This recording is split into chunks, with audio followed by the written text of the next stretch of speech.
আর্টটা হচ্ছে টোটালি আমার নিজের গানের জন্য একটা প্ল্যাটফর্ম। সেটা হচ্ছে আমি কিছু বিষয়ভিত্তিক গান করি বা একটু অফ ট্র্যাক কিছু কাজ করি, কিছু কিছু ভিন্ন লিরিকের কাজ করি, যেগুলো হয়তো প্রডিউসাররা কিনবে না। তো সেক্ষেত্রে এই গানগুলি আমার গাইতে হবে সময়ের জন্য, কারণ সময় তো চলে যাচ্ছে, বয়স হচ্ছে আমার, হয়তো বেশি দিন নাও গাইতে পারি, নাও গাওয়ার শক্তি নাও থাকতে পারে। তো সেক্ষেত্রে আমার কন্টেন্টগুলো যেন থাকে, আমি যেন না থাকলে আমার গানগুলি থাকে, যে কারণে দ্রুত এই কাজগুলি করে ফেলে এবং সবসময় তো ভালো লিরিক পাওয়া যায় না।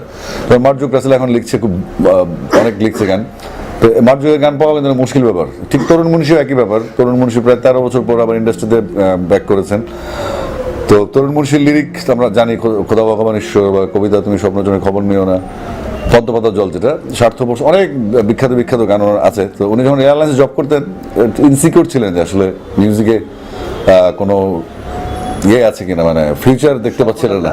হ্যাঁ, মানে ফিউচার একটা, যে উনি যে ক্যারিয়ার হিসেবে মিউজিক থেকে নেবেন, এটা একটা অনিশ্চয়তা ছিল। এই অনিশ্চয়তা ওনার কাটাতে সক্ষম হয়েছে, যে কারণে তিনি ফুল টাইম সময় দিচ্ছেন আমাকে না, মিউজিককে দিচ্ছে।